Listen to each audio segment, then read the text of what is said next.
as a virgin, that we know that she is, or as innocent as she is, and as protective as we've been of her, we're protecting her over the years until that period. So it was bad news at that point. Joy is my kid sister. Joy is my younger sister.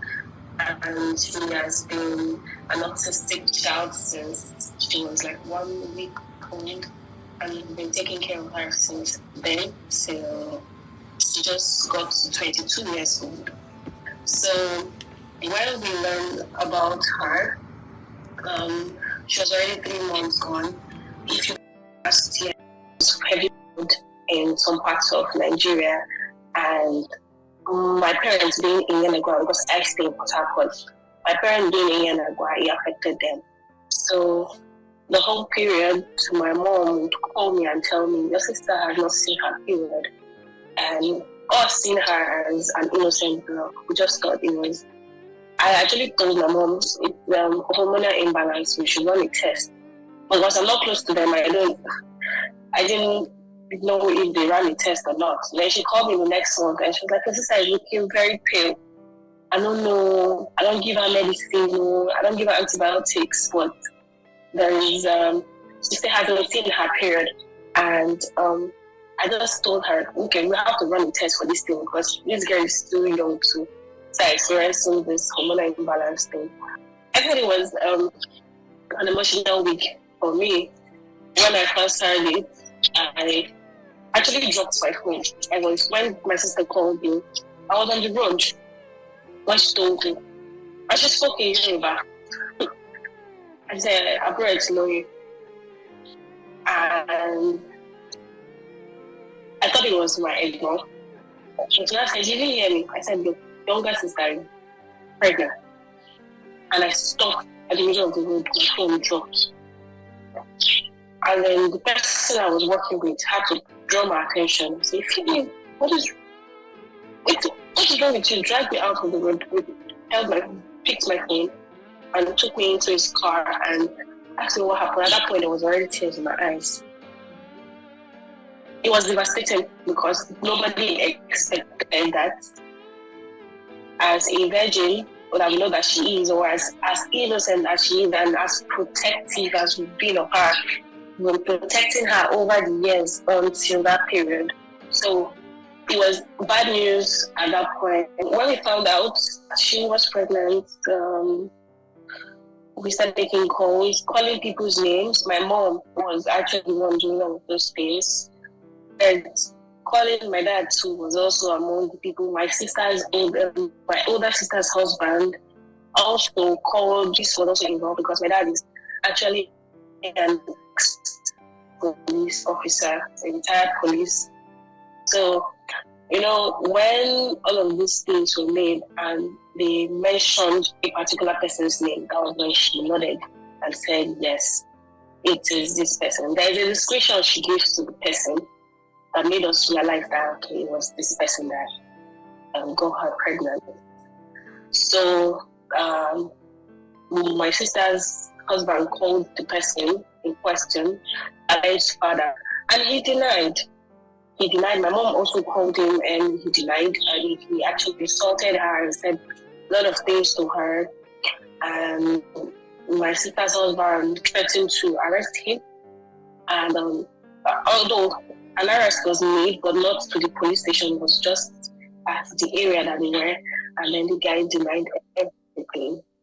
So at that point, decisions had to be made for the girl to keep the child and for us to take care of her until after delivery. Now, before then, I didn't make research to know if DNA tests were being done, even when the mother is pregnant. And we would have done that a long time ago. It was after delivery I was waiting to run a DNA test. So when it happened, just waited for her to put bed before doing the DNA and following up the case. So we had to just take responsibility of taking care of Joy and her baby, and the person still kept denying that he's not the one, and they should call that people, and Joy keeps describing that she has not done anything with anybody. It's just one person, and this is the person. And the person is saying, how can I do something to a girl like this? So my parents' house, the neighbor is their neighbor's girlfriend. Sorry, he's their neighbor's boyfriend, brother. So the neighbor is a lady, a girl, and he was dating her. So according to my mom, the neighbor traveled one time. I think she had a training. So he was always coming to the house to stay. Not until everything happened, that was when the girl found out that he was always coming to our house. So it was during that period that the guy started coming around the house when everything happened. So prior to that time, people around the area, they see my sister as their younger sister. They take care of her. She runs errands. They'll just write in a sheet of paper, go and buy this thing. She'll go. So they've been staying in that area for over 7 to 8 years, if not 10 years. And everyone sees her as family. No one sees her on the road and don't say hi to her until this person came around. So my mom started putting one or two things together, and she said, it's definitely this person, because this person, no, just open it. This person has not been around. Then all of a sudden he came at this period of time, and then this girl got pregnant at this particular period of time. So usually when he passes, because their fence is actually very low, you could see their neighbor's house compound, and they could see their compound. So when he passes, he calls her, "Joy, my wife," kind of thing, and she'd laugh, or she'd do God forbid or whatever. So it was at that point, for that period, that was the relationship they had. Well, we're glad up to him. And I told him, we need you to run a DNA test. If you do not agree to run this, I'm going to post you on social media and accuse you of what you don't want to be accused of. Because why we don't want to post his face on social media yet is because of the fact that one, and then we later get sued of damaging somebody's reputation or image. So we're just waiting patiently for the results to be out before taking further steps, before doing any other thing. Police, the courts, the law will decide on that.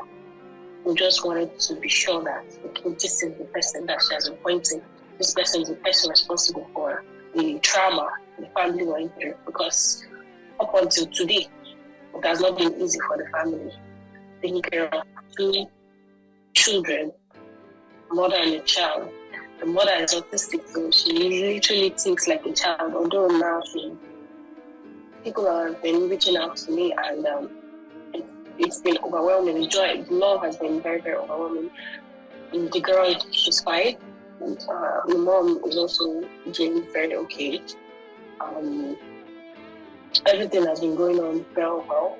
We're just waiting for the results to be out so that we can move to the next stage, which is an arrest or a court case. And that's what we're just waiting for. But for now, everything is okay.